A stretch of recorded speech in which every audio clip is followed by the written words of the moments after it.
if you remember, he was the very first guest that we had on the podcast. You and I kicked it all off. And you and I are actually responsible for not only the name Punch Drunk, but for the drinking involved, right? Okay. Oh, yes. I know. We have our drinks right here, so salute to that. There you go. Sure. Cheers. So, let me drink first.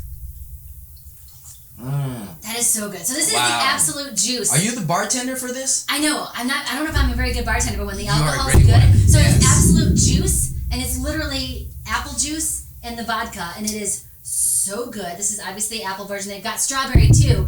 But the reason why we started that is because we had such good chemistry, and even Armando behind the camera was like, "You guys are great together." Yes. and one of us suggested like we should start drinking together just as a joke, and I'm like, "Wait a minute, isn't there something with drunk and punching?" The ideas behind alcohol are just so amazing, right? Aren't they? I know. So that's what we said. Like, we need to call the podcast Punch Drunk. So we were talking about how we had such great chemistry in the first podcast. Armando behind the camera was saying that, and we said, one of us suggested, we should start drinking together. And then I remember, I said, wasn't there something about punching when you're drunk or drunken punching? And you were like, Punch Drunk! Yes! And I said, that's the name of our podcast! And we have to get an alcohol sponsor, so there we go. So Absolute Juice hooking us up for this one with apple. I mean, does this not say fall? This is amazing. Yeah, and Urban Dictionary has Punch Drunk as a term derived from boxing or boxers getting hit too much to where they're just disoriented. And they can't. Yeah, and they simulate things that are like when you're drunk. Yeah. Yeah, unstable. We're not throwing punches. Slurring speech. Yeah. So well, it's okay because this one is actually a lower alcohol. It's got 35%, so we can toss these back. Oh yes. Throw these back and have a chat here. But I'm so glad that you're back on with us. And Armando, the founder of GSS and who started the Best in Boxing and everything, really wants to talk about giving value to young fighters. Ever since we started Best in Boxing, it was really about shining a light on the boxers that don't get a lot of attention. Right. But with that is a lot of learning on the business side. How much of it is work inside the ring and work outside the ring? Well, you have to consider every aspect in boxing when you're approaching, especially like the professional game, and you want to get into the bigger leagues, and there's a lot of costs and a lot of expenses that takes place just to get you into the ring. Right. As a pro fighter, there's physicals, there's medicals, there's blood work, eye exams. There's a whole list of things to prove that you are sound and capable of performing such a could be deadly sport. What do you think was the biggest surprise for you? Would you say it's about 50-50 work inside the ring, and then there's the 50% like outside of the ring that really adds up to your career? It does. Overall, you have to approach it with like a business sense because it is a business. Yeah. So you have to get in there and you have to know numbers. Right. Well, how old were you though when you started fighting though? I mean, if you're a 15, 16-year-old kid, how much of a business are you thinking about? Well, if you're gonna go into a business, you have to start thinking the business. You have to be somewhat business savvy. So, we're in the age right now where you can Google everything and learn it. So, and I think the kids have an advantage to that. They're just not using it. And they're really not doing their homework because they're jumping into something with the aspects of what they see on TV. Oh yeah. Yeah, and it's so easy to see and be like, oh, I want to do that, or I want to be that, or I want to get what he's getting. Well, are you doing the work? Yeah. First and foremost, are you doing the work to get you in there? Because if you're not on social media, putting yourself out there, and you're not doing the work by going to these tournaments and winning these tournaments and getting your name in the top rankings, no one's going to see you.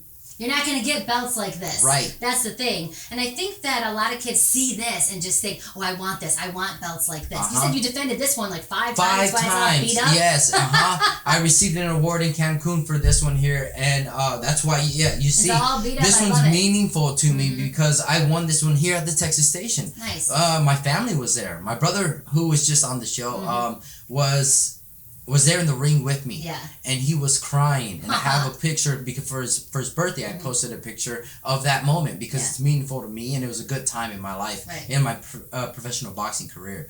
But you just said you posted that. I posted So the kids that are coming up that are trying to be fighters or wanting to be fighters, they're thinking, they see that image, I want to do that, but they don't really understand what goes into it. So that's what we're going to try to provide you with today, a little insight from a champion, from a pro boxer here. So let's go back to some of the things you said, give a little more detail here. What about the medical? You said there's a lot of medical tests that you have to go through just to step into the ring as a professional boxer. Yes, the MRI, that is probably one of the most expensive, and if you do your research, they cost a lot of money. Right, and you're paying for it. And you're paying for it. If you aren't a fighter, okay, like myself, who managed to fight big names in the amateurs, I fought Mikey Garcia. You beat him. Yes, I fought Terrence Crawford, who is the reason why I didn't make it to the Olympics. But see how close I was to going to the Olympics? Yes. I fought somebody who is a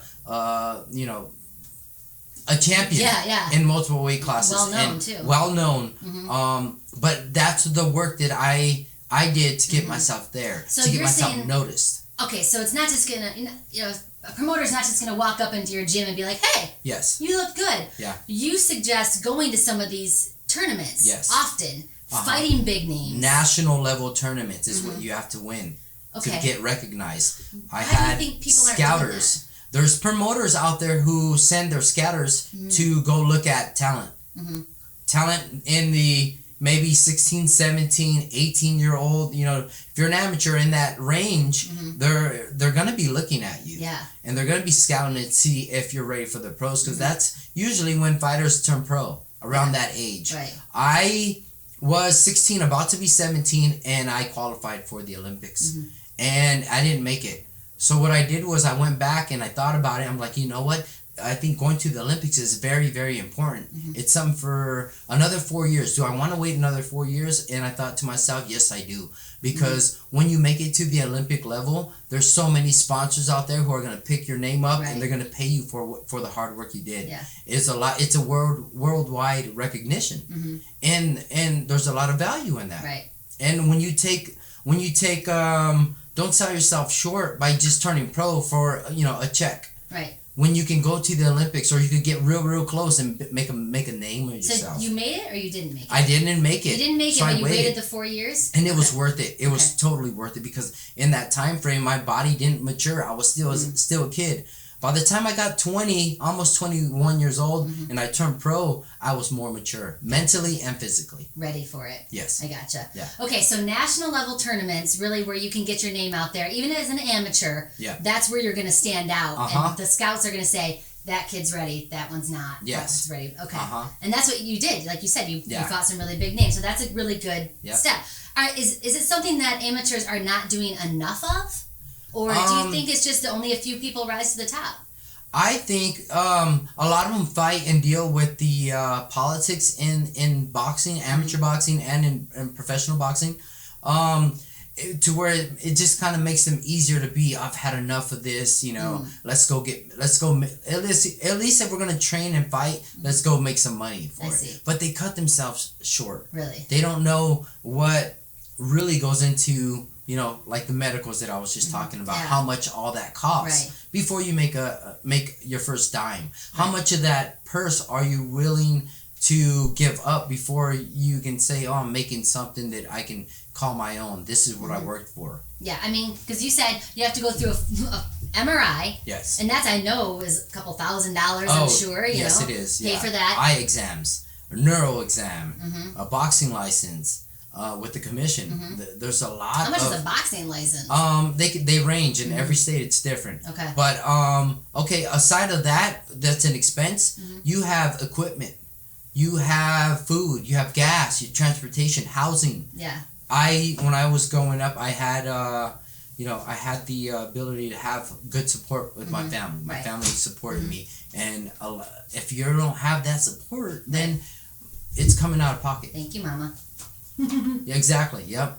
And Dad too, and I know because you had two other brothers that were fighting as well. So that is all money. You mentioned blood work too. Yeah. I mean, all of that adds up, and you are not even. You're trying to become a professional. Exactly. You're not even getting paid yet. Okay. So if you have a promoter, if you're lucky enough to have a promoter or signed with somebody, oftentimes they pay for that? So I was fortunate, okay, to invest my hard work. I won the Western Trials. The last time I tried to make the Olympics and I came up short.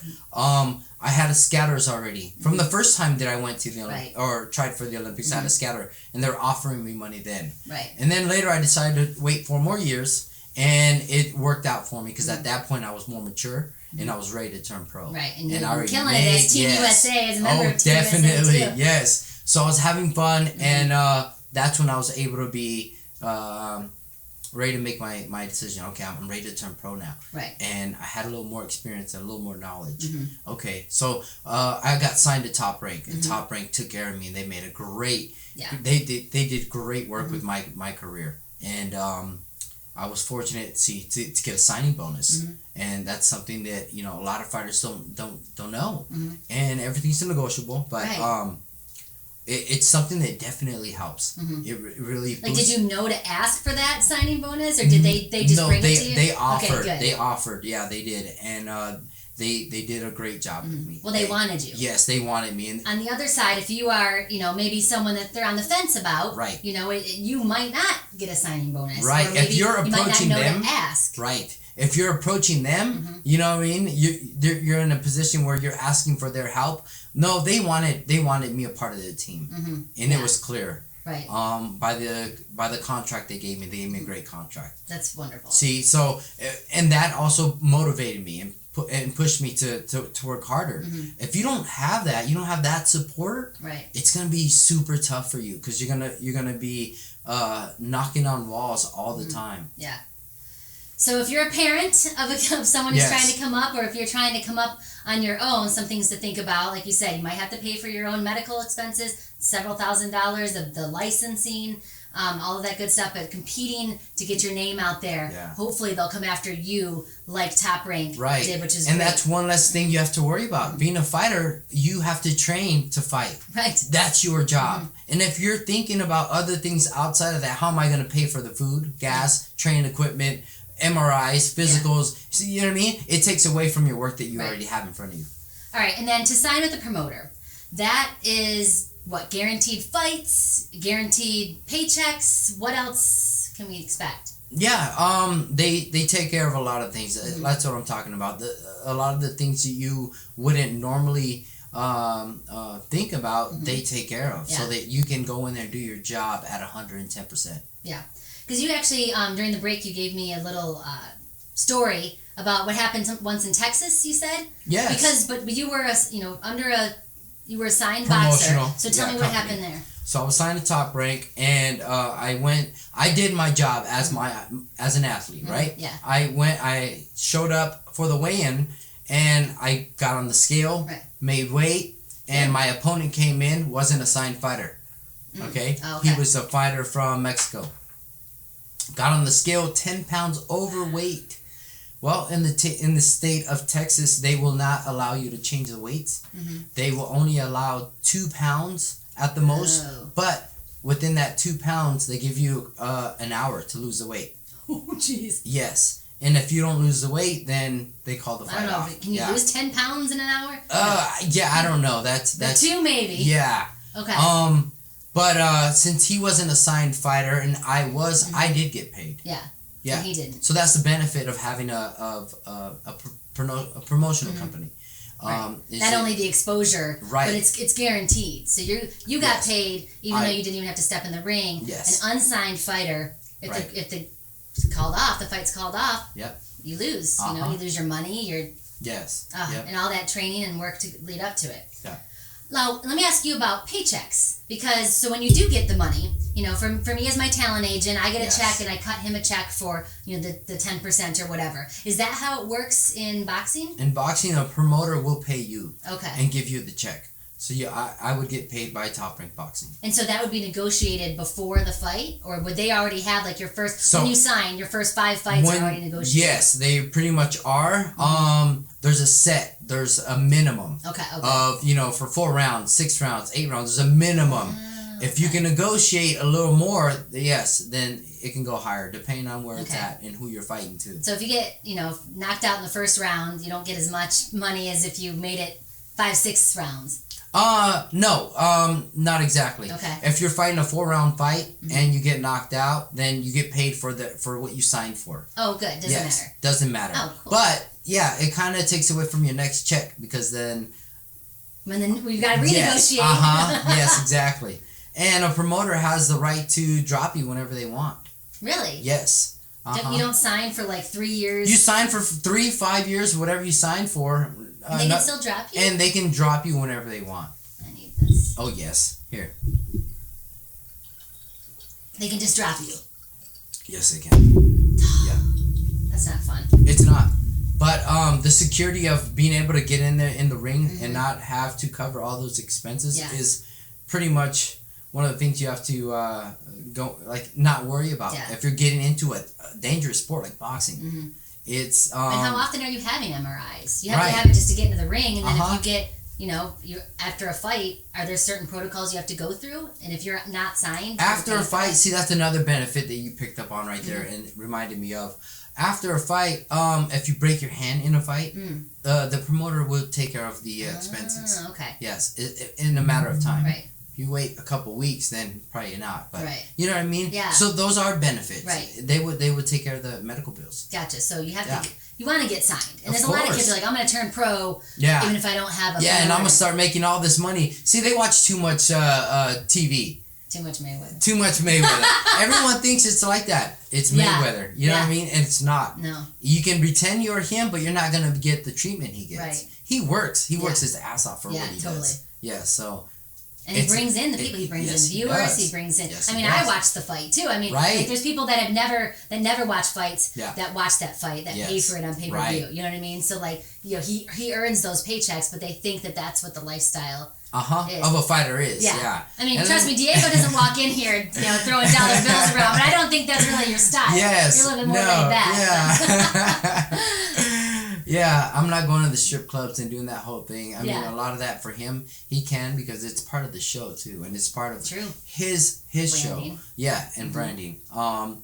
The thing with social media is another thing because back when I was growing up, it wasn't there wasn't too much social media going on. Yeah. So we didn't have that, but now a lot of fighters are getting fights based off social media. Yeah.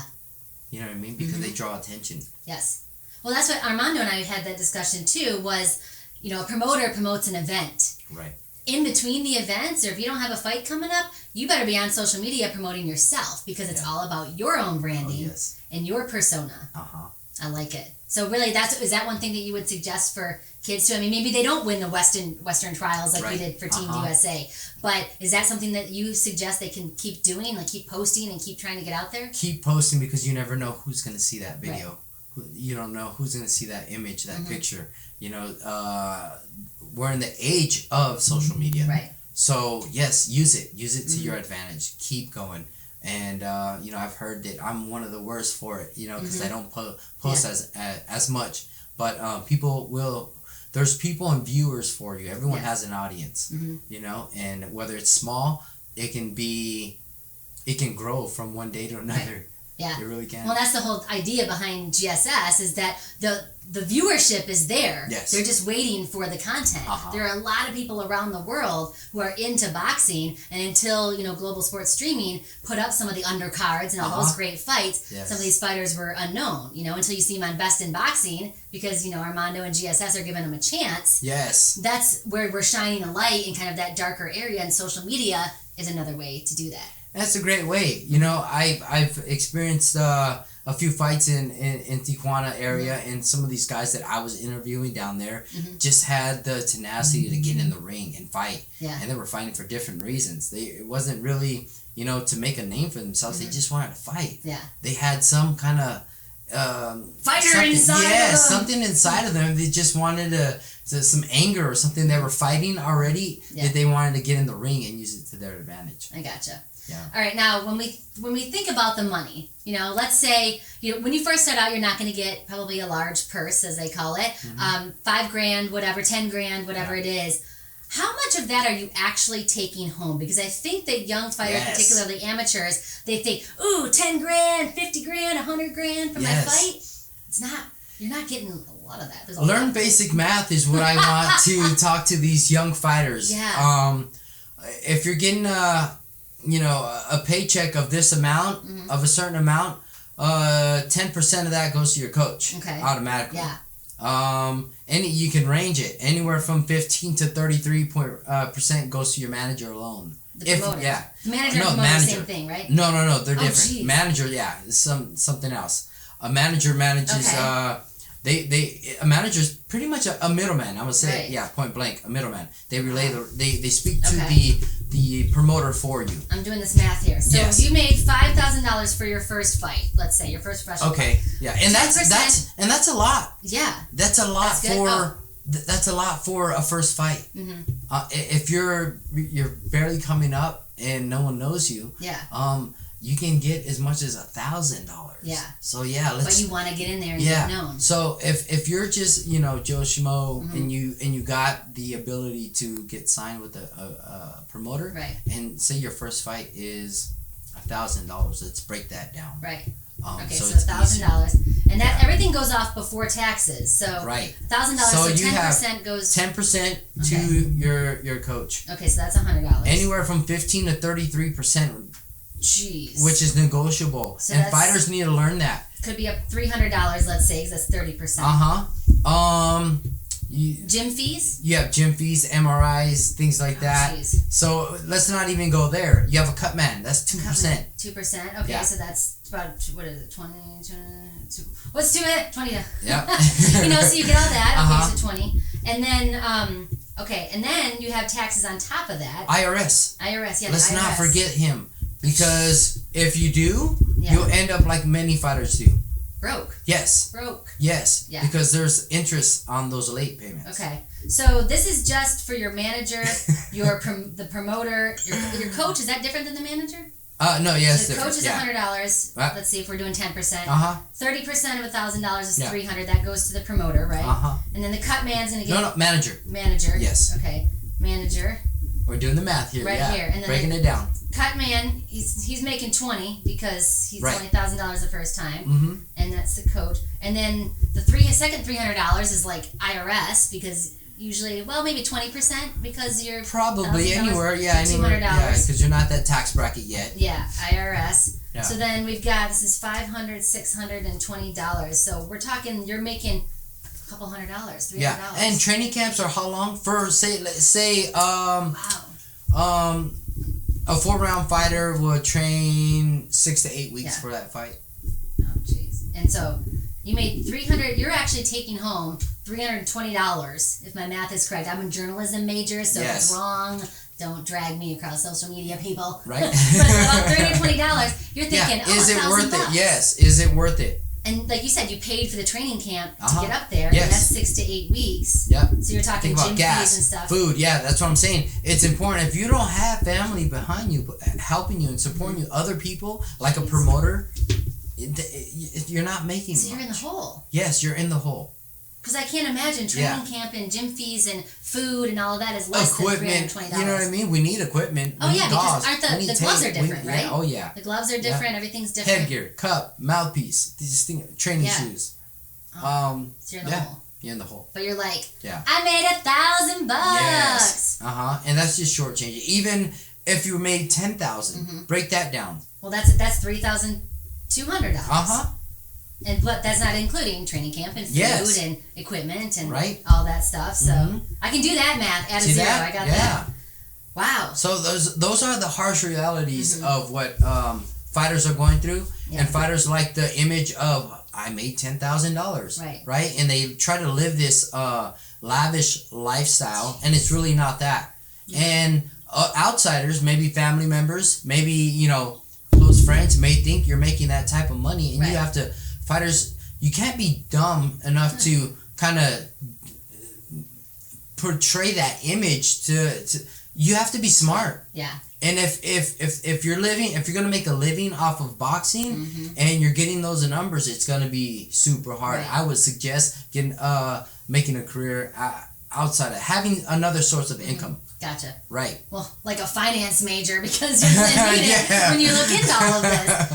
But you had mentioned too, there's a lot of things that are negotiable that you might not think about. So if you are approached, which, hey, that's awesome. If you are approached and there's like, all right, we're going to take 33%. Okay. You're probably thinking, oh my God, I just want to sign. Let's go with that. Let's go with that. So if you're a fighter who put in the work, okay, and you have talent, and they did approach you, okay, you have you have the ball in your court. Yeah. Okay? Yeah. So you have some talent, okay? So you're going to go out there and you're going to say, all right, they're going to offer you this much. Right. Well, everything is negotiable. Okay? Value yourself as a fighter, first and foremost. Do that. And negotiate whatever's best for you. Right. Shoot high if you have to. Yeah. But not insulting. 15% and negotiate. And a manager's, a manager, you can negotiate with a manager. A lot of them come in at 33%. Right. That's a third of your check. That's crazy. Are they really doing that much? Yeah. Are they? Are they getting you sponsors? Yeah. Are they getting somebody to pay for your equipment? Right. Think about those things. Are they providing? Are they paying for things that you need? Training equipment. Yeah. Housing. That's important. If you're not training in your hometown, if you have to go to California like I did, you need housing, you need transportation, you need gas, you need all those things. Food. Yes. Yeah.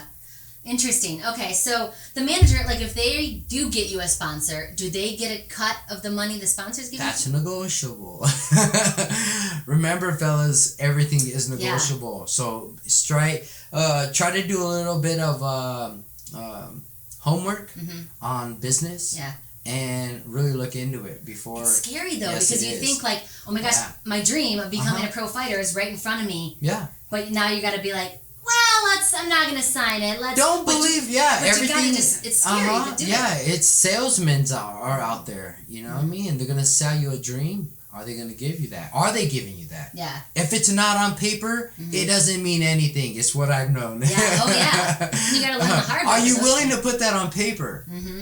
Interesting. Yes. Don't be afraid to ask that. Don't be afraid. Please don't. This is your career. This is your livelihood. You're getting in the ring. Yeah. Every round. You're the one taking the punches. Yes. Right? Yeah. You're the one dieting. Yeah. You're the one putting the hard work and sacrifice. It's a ton of work that goes into it. And then you also talked about the length of the contract, because you think like, 5-year contract, I'm good for 5 years. But you said maybe not go as long, or at least think about it. Yes. What do you think young fighters should think about? Taking in consideration of all those fees now that I've given you that much, how much you're really taking home, for the next 5 years, are you going to be able to do it? Yeah. Is that going to take care of you? Live on your $320. Right, yeah. Until you make, you start really making somewhat of a decent paycheck when you get into the 10-round fights, you know what I mean? The co-main events. That's when you're really pulling in money. How do you get there? You have to work your way up there. Yeah. In your contract, you're scheduled for so many 4-rounders, so many 6-rounders, then 8, and then, you know what I mean? So you can do the math up front. Exactly. Look at your contract. A lot of fighters don't know how to read a contract. It's tough. They put all those big, long legal words in there, and you're like, your eyes glaze over, and you're done.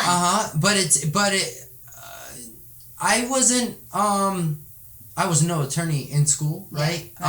But I knew where to look, and I started looking at numbers. I started highlighting numbers, and what I did was I went to a friend who knew contracts. Yeah, he was an ex lawyer. Yeah, so he was able to. It could be a neighbor. It could be anybody. Exactly. It could be a teacher. You know what I mean? Yeah.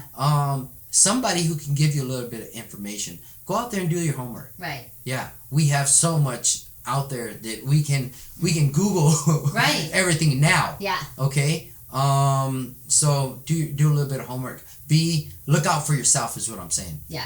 So that's interesting, because you mentioned that you had a lot of support, which was great, from your parents and everybody there. Yeah. So you were able to do that, and you were able to take your time and get to where you wanted without having to be desperate. But a lot of kids might be thinking, I don't have that. But there is more support around you than you may think oftentimes. So like you said, a teacher or anybody, like your neighbor down the street, or anybody that could look at that and explain what some of the legal terms mean. Right. Or just say, hey, I don't know anything about this, at least tell you. When I was approached with my first contract to fight in Mexico. Right. Or it wasn't even Mexico. Oh, it was at the Playboy Mansion That's what it was. The Playboy Mansion? No. They offered me a fight to fight there. Okay. Right? And at 16 years old, I'm like, hell yeah. Yes. Because in California, I was just about to turn 17. In California, you can get licensed as a professional at 17. So I was just about to turn 17. I was like, I just want to go fight at the Playboy Mansion. Heck yeah. Right, exactly. Yeah. And we didn't even have Instagram. Like, no, you weren't even flexing the gram then. You were just wanting a story to tell your buddies. I had MySpace down there. You know what I mean? Me too. Exactly. Yeah. So I mean. So you gotta think. So you have to think, and you have to have the right people around you. You know what I mean? Your surroundings are so important when it comes to boxing because you could be easily misled. Yeah. Not knowing what you're getting into, not knowing what you're signing. Right. You know how long this contract is for. You know, because there's they can tweak things in there. If you fight a certain amount of times, they can tweak it to where there's a contract extension, an automatic extension. Right, without you knowing. All of a sudden, and then so learn contracts. You have to be educated in schooling alone. That's why school is important. Yeah. Fighters, I don't know a lot of fighters who graduated. Yeah. They think I got a left hook, but I don't have a degree. But yes. You need it. But schooling is so important. Yeah. Information is out there. Go get it. Well, it helps you, even if you're not into trigonometry, it helps you think in a different way and problem solve and that kind of stuff, and maybe that will help you when you're doing these numbers. For fighters, boxing is brutal because there's a lot of sharks out there who take advantage of, fighters who know how to fight, who come from a background that's very, very poor. Yeah. You know what I mean? They come from a poor, uneducated background, and the sharks that take advantage of that every step of the way. Because they're hungry and they're passionate. Yes, they're passionate. And they fight with that passion. Yeah. When you fight with passion, it shows. It's hard to beat. Exactly. So it makes good for boxing, and it makes good for managers and promoters. But is it good for your pocket? Yeah, and that's ultimately what it is down the road. I mean, so if you are one of those fighters that maybe you didn't come from the best background, or maybe you don't have a lot of money in your family, or you're in school, stay in school because you're saying that really helps. But really have to think about it and try to look out for those sharks that are just trying to make their $300 off your $1,000 fight, and they're not taking the punches. So just be real careful out there. And boxing is a whole lot different from any other sport. Right. There's college basketball. There's the NFL. These are people who are getting taken care of after their even careers. then they don't realize that they still have to pay their agent and taxes, I mean, we just learned about Evander Holyfield, from a boxer, and different basketball stars and everything. All of a sudden they're broke. They're like, you make millions of dollars. How? Exactly what you just said. Agent fees, all that money, the taxes. Yeah. So you're not actually taking home when you hear about those big contracts. And boxing doesn't have a union. These other sports may have a union. Or players association. Yes. Right. Something of that nature where they're somewhat taken care of. Boxing doesn't have that. Yeah. You have to be all around your own. You have to be your manager. Yeah. You step in that ring alone, and you're in the business sense. Exactly. As well. Yes. Interesting. Yeah. Well, such great insight. Thank you so much. I appreciate it. Hopefully you learned something if you're watching or listening now. And don't forget to follow us. It's at GS Streaming, at Best in Boxing. Cheers. Wow. This fantastic. Yes. It's just like fall in a glass. Yeah. Thank you, Absolute Juice.